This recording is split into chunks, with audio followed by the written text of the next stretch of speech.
नहमदु व नुसल्ली अला रसूलिहिल करीम अम्मा बाद फ़अऊज़ु बिल्लाहि मिनश शैतानिर रजीम बिस्मिल्लाहिर रहमानिर रहीम व नुनज़्ज़िलु मिनल क़ुरआनि मा हुवा शिफ़ाउन व रहमतुल लिल मुमिनीन सदक़ल्लाहु मौलाना अज़ीम व सदक़ रसूलुहुन नबियुल करीम।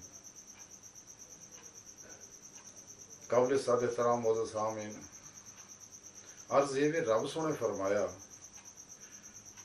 व नुनज़्ज़िलु मिनल क़ुरआनि मा हुवा शिफ़ाउन व रहमतुल लिल मुमिनीन, कि असी इस कुरान दे अंदर ऐसी चीज़ नाज़िल करते हैं जिहड़ी मोमिना वास्ते शिफा और रहमत है।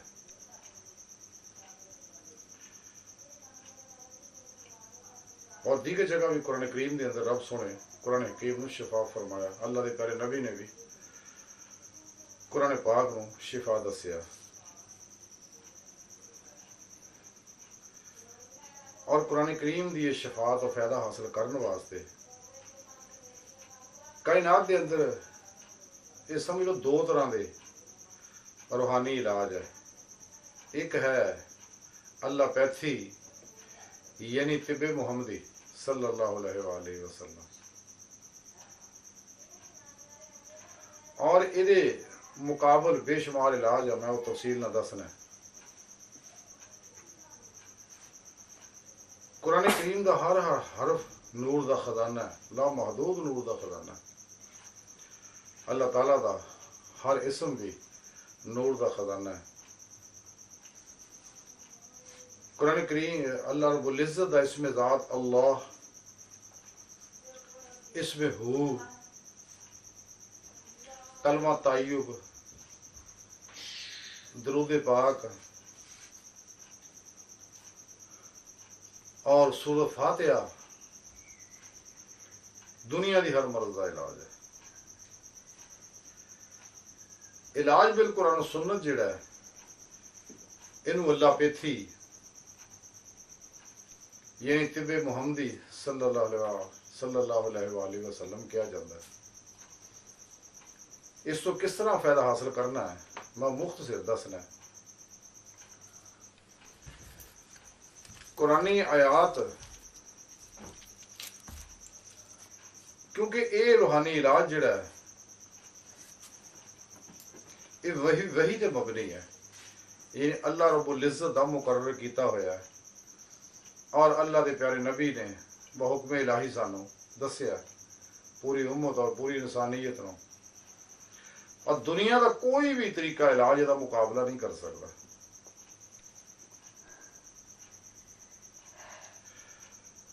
इन मुख्तसर समझ लो कि यह मसनून तरीका इलाज जिहड़ा है ये अल्लाह का पसंदीदा इलाज है। ते और हर सच्चा मोमन, हर सच्चा मुसलमान और सच्चे अल्लाह वाले जिन्हें भी सारे यही इलाज करते हैं। इलाज बिल कुरान सुन्नत एलोपैथी का इलाज ही करते हैं और इस इलाज तो ही इस्तेफादा करते हैं। नबी पाक सल्लल्लाहु अलैहि वसल्लम का भी यही एलोपैथी का इलाज ही नबी पाक सल्लल्लाहु अलैहि वसल्लम करते सी, सहाबा नूं सिखाउंदे सी, अपने अहले बैत नूं भी सिखाउंदे सके और उम्मत नूं भी सिखाया। और अहदीस के अंदर कुरानी सूरतां दे फवायद दसे हुए ने।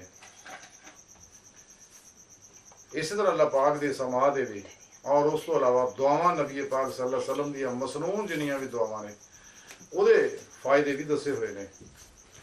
और मुस्लिम उम्मा तमाम अल्लाह वाले और उलमाए हक हुण तक इस तो ही इस्तेफादा करते आ रहे ने और ये जरिए ही अपना इलाज भी करते हैं और दूसरों का इलाज भी करते हैं और बेगर्ज इलाज करते हैं।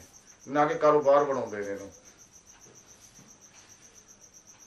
ਔਰ ਇਸ ਇਲਾਜ ਦੇ ਮੁਤਾਬਕ ਇਲਾਜ ਕਰਨ ਵਾਲਾ ਹਮੇਸ਼ਾ ਨਫਾ ਹਾਸਲ ਕਰਦਾ। ਔਰ ਇਸ ਇਲਾਜ ਦਾ ਕਮਾਲ ਇਹ ਹੈ ਕਿ ਇਲਾਜ ਬਿਲ ਕੁਰਾਨ ਸੁन्नत ਦੇ ਅੰਦਰ ਕੋਈ ਸਾਈਡ ਇਫੈਕਟ ਹੈ ਨਹੀਂ ਕਿਸੇ ਵੀ ਤਰ੍ਹਾਂ ਦਾ, ਕਿਉਂਕਿ ਇਹ ਸਾਰਾ ਨੂਰਾਨੀ ਇਲਾਜ ਹੈ, ਆਸਮਾਨੀ ਉਲਵੀ ਇਲਾਜ ਹੈ, ਅੱਲਾ रब्बुल इज़्ज़त ਦਾ ਦੱਸਿਆ ਇਲਾਜ ਹੈ ਔਰ ਇਹ ਵਹੀ ਦਾ ਇਲਾਜ ਹੈ। ਹੁਣ शैतान ने इस्लाम के खिलाफ जिवें दूजे प्रोग्राम बनाए, इस इलाज के खिलाफ भी बेशुमार इलाज जिहड़े और तमाम 1,24,000 अंबिया अलैहिमुस्सलाम एलोपैथी का इलाज ही करते आए ने और हुण तो ही करते हमेशा करते रहणगे। लेकिन शैतान ने ये चूंकि अल्लाह रब्बुल इज़्ज़त की हर चीज़ की मुखालफत करता है, शैतान जो इस्लाम की भी मुखालफत करता है, वो फिर अपने एजेंटा कोलों उन्हें ये मुखालफ बेशुमार इलाज जिहड़े आ वो जारी किए हुए हैं, जिन्हों के चंद एक नाम है गिण के दस देना। एक है योगा जो हिंदुआ ने इलाज जिहदे जरिए रूहानी इलाज करते हैं, और दूसरा जापानी बुद्ध मत वाले जो इलाज करते रैकी का, और जदीद एक इलाज हुण साइंस ने दरियाफ्त किया है कायनात जिहड़ी है और कायनात की हर शै लहरां दी बनी है। कायनात के अंदर ये सारियां फजावां कायनात दियां मनफी और मस्बत लहरां नाल भरियां होईयां ने, चूँकि जो कुछ कायनात के अंदर है उन्हां सारे दे वेव चूँकि हर शहर चो हर वेले फुट रहे हैं, जहरीली जड़ी बूटियां चो फुट रहे हैं, जहरीली चीज़ां विचों फुट रहे हैं, और दूजियां जड़ियां अच्छियां चीज़ां ने उन्हां चो फलां चो सब्जियां चो मेवा जात तो वगैरह वगैरह वो सारियां ये लहरां जड़ियां इस कायनात च फैलियां होईयां ने। और हकीकत मुहम्मदिया सल्लल्लाहु अलैहि वसल्लम दे अनवारात और अल्लाह रब्बुल इज़्ज़त दे सिफाती इसफा दे सिफाती समा दे अनवारात दी अक्सदा रक्स लहरां की सारी फजा जिहड़ी लहरां नाल भरी पई है। तो जदीद साइंस ने ये सारिया चीज़ां दे अंदर गौर फिक्र तो बाद वो इस नतीजे तो पहुंचे भी अगर इन्हां लहरां नूं मरीज जिहड़ा अपने अंदर जज़ब कर ले मुतलका मर्ज के उत्ते तो शिफायाब हो सकता है। ये रोज़ रूहानी खुराकां लवे वो जज़ब करने तरीके दसे हुए हैं, इंशाअल्लाह मैं तफसील ना दसांगा। फिर वो अपना इलाज भी करता और इन्हां लहरां नूं अपने अंदर जज़ब करके लतीफा नफस के अंदर ये लहरां जज़ब होंदियां ने। यह कायनाती जिन्होंने कास्मैक्ट एनर्जी कहते हैं और कास्मैक्ट तवानाई कहते हैं, कायनाती तवानाई कहते हैं, और ये कायनाती एनर्जियां जो इंसान जज़ब करके अपना इलाज भी कर सकता है और अपने अंदर जज़ब करके ये दूजे अंदर भी मुंतकिल कर सकता, मरीज के अंदर भी। और ये सबदा हीलिंग एनर्जी का इलाज भी इस जरिए ना हुण इस दौर से बहुत फरोग पा रहा है। उस तो अलावा यूरोपी लोग जिहड़े उन्होंने भी कई इलाज ये रूहानी इलाज जिहड़े फैलाए हुए हैं। मसलन मिसमरिज्म का एक तरीका इलाज है, इसको होर भी फायदे हासिल करते हैं, इलाज भी करते हैं। टेलीपैथी है, हिप्नोटिज्म है और रंगा का इलाज है। और ये जिन्ने भी इलाज ने सारे गैर वही है और ये सारे इस्लाम दुश्मन कुव्वतां ने फैलाए हुए ने। वो तो ये चीज़ों को फायदा हासिल कर ही रहे हैं, क्योंकि इन्हां विच साइड इफेक्ट पाए जाते हैं। वो इवें कि कायनात के अंदर मस्बत लहरां भी है तो मनफी लहरां भी है, तो जो ये कायनाती तवानाइयां और एनर्जियां इंसान अपने अंदर जज़ब करता है तो वो दूजियां जिहड़ियां जुल्माती एनर्जियां ने उन्हां दे विचों भी गुजर के आउंदियां ने, उन्हां दा असर नाल लै आउंदियां अंदर। तो जे वो एक मर्ज नूं फायदा करदियां तो होर अमराज अंदर पैदा करदियां। जिवें एलोपैथ तरीका इलाज दे बेशुमार दवाइयां जिहड़ियां ने वो वक्ती फायदा भी दिंदियां ते बेशुमार मर्जां ही पैदा होर भी साइड इफेक्ट भी उन्हां दे हैगे ने। इसे तरह इहदे अंदर भी एक कैफियत मौजूद है। अच्छा, दूसरा इस वास्ते हमेशा इलाज जो सच्चे अल्लाह वाले को, सच्चे उलमाए हक को कराना चाहिए, ताकि कोई सैड इफेक्ट की कैफियत ना हो। क्योंकि ये लोग इलाज जिन्हें अल्लाह वाले करते हैं, ये वही तो मबनी इलाज अल्लापैथी का, ये तिबे मुहम्मदी है सल्लल्लाहु अलैहि वसल्लम, जिथे कोई सैड इफेक्ट ना दी शै ही है नहीं। लेकिन इन्हों के अंदर एक कैफियत मौजूद है। अगर सच्चे अल्लाह वाले को इलाज करवावांगे इंशाअल्लाह, चूंकि उहदे अंदर नूरानी हुंदा है, तो ये अनवारात नूं अपने अंदर जज़ब करते हैं। लताइफ के अंदर लतीफ़ा नफ्स जो मुतमइन्ना हो जाता, पाकीज़ा हो जाता, फिर ये भी अनवार जज़ब करता। ये अनवारात जज़ब करके अपना भी इलाज करते हैं, तो ये फिर मरीज के अंदर मुंतकिल करके भी इलाज करते हैं। हुण अल्लाह वालियां दे अंदर चूंकि जुल्माती लहरां नहीं होंदियां, वो जिवें नूर उतों अखज़ करते हैं, यही नूर दूसरे अंदर मुंतकिल कर देंगे। इत्थे साइड इफेक्ट इस वास्ते नहीं होंदा। लेकिन ये लोग जिहड़े है, जिन्हें मैं गिने हैं, ये जिहड़े इलाज कर रहे हैं, और ये सारे ही चूंकि इन्हां अंदरों भी जुल्माती लहरां आउंदियां, जो अपने अंदर जज़ब करते, चूंकि इन्हां दे अंदर भी कुफर दी जुल्मत नाल, मुनाफकत दी जुल्मत नाल, अल्लाह दी नाफरमानियां दी जुल्मत नाल, गुनाहां दी जुल्मत नाल अंदर भरे हुंदे इन्हां दे। ये लहरा वो भी जुल्मत लियाउंदी है, इहदे अंदरों जो आउंदी है, ये जुल्मत भी नाल रलदी है। जो मरीज के अंदर मुंतकिल होंदी है, तो मरीज नूं वो फायदा तो वक्ती हो जाता है, लेकिन उहदे अंदर कुफर और मुनाफकत दी और एक गंदगी जुल्माती लहरां भी नाल मुंतकिल हो जाती है। इस वास्ते सैड इफेक्ट वो पैदा होंदे ने, जिहड़े इंसान नूं रब तो दूर करते हैं और शैतान के पासे लै जाते हैं।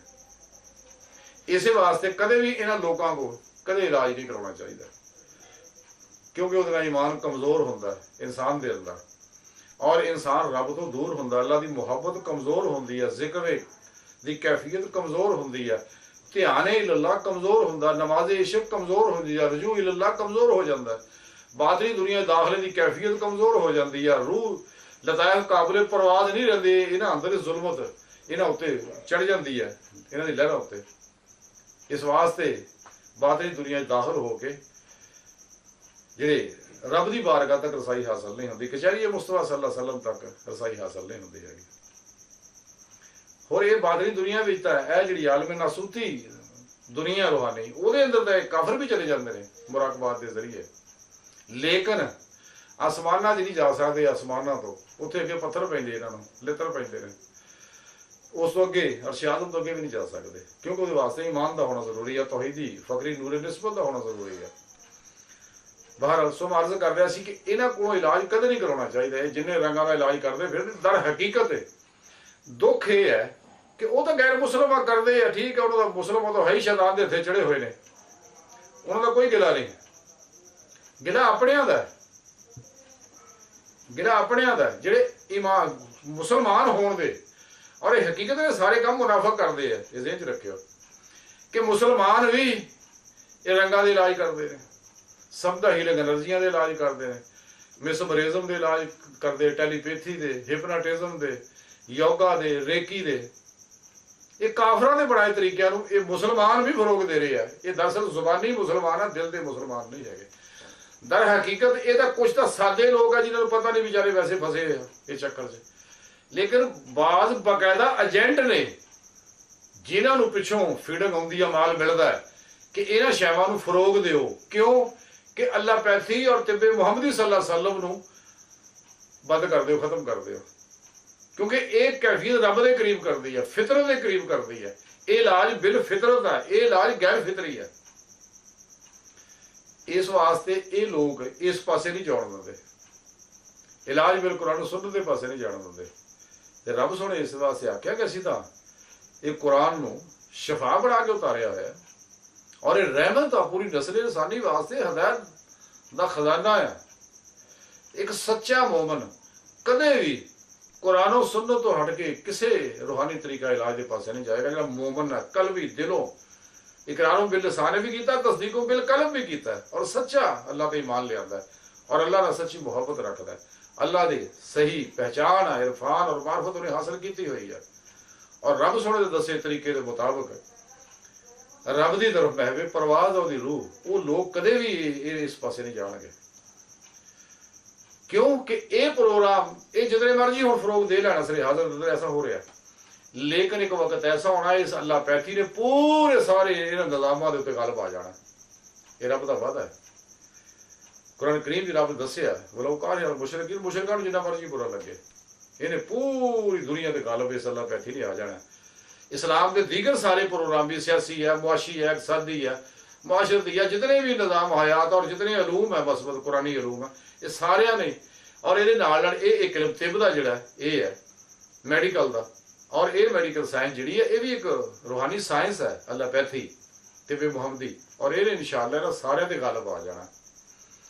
तो एक सच्चा मुसलमान इनू फरोग दिंदा, ना कि काफरां दीयां बनाइयां शैतान दीयां बनाइयां अफलातूनी तिब्बां नूं फरोग दिंदा। कदे भी कोई मोमन बर्दाश्त नहीं कर सकता।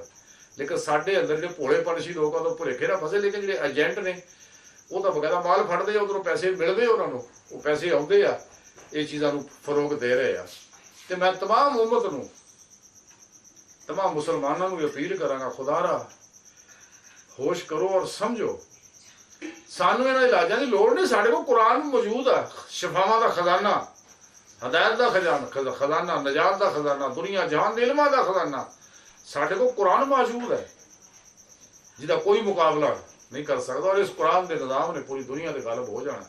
जितने भी ये सारे शोबे है, मुख्तलिफ शोबा है, तिब्बा जिक्र कर रहे हैं, तो खुदारा जिहड़े इस किस्म के इलाज करने वाले इन्हां दे खिलाफ जिहाद करो, इन्हां नूं कढ दिओ इत्थों, इस फिक्र नूं, शैतानी फिक्र है ये खुदा रसूल तो दूर कर रहा, गैर फितरी प्रोग्राम है और साइड इफेक्ट वाला प्रोग्राम है। इन्होंने छड़ दो, अल्लाह पैथी के प्रोग्राम को फरोग दो। ते और ये किस तरह इसका तरीका इलाज जोड़ा इंशाअल्लाह मैं ये बारे फिर किते तफसील ना अर्ज करांगा, दसांगा, और इन किस तरह इनवारात करने हैं, जज्ब करने हैं, किदा अगे फरोग देना है, मरीज अंदर किदा मुंतकिल करने हैं, आप खुद किस तरह शफा हासिल करनी है। लेकिन कदे भी इन जरिया मुआश ना बनाओ। रिज़्क़ अल्लाह कोला जिन्हें पैदा किया, फी सबील अल्लाह दे प्यारे नबी ने सानू ये मुफ्त दिता प्रोग्राम, तो सानू भी चाहिए मुफ्त ही अल्लाह की मखलूक नूं दईए और ये रूहानी इलाज करिए। तो इंशाअल्लाह मैं फिर किते टाइम किसी महफिल के अंदर तफसील ना दसांगा कि इलाज किस तरह करना है, इनवारात किदा अपने अंदर जज्ब करने, अपना इलाज किदा करना और दूसरे का इलाज किदा करना, ये इनवारात नूं दूसरे अंदर किवें मुंतकिल करना। तो इंशाअल्लाह फिर किसी महफिल के अंदर मैं ये बारे भी दसांगा। अल्लाह बस, तो बाकी हवस वमा अलैना इल्लल बलाग।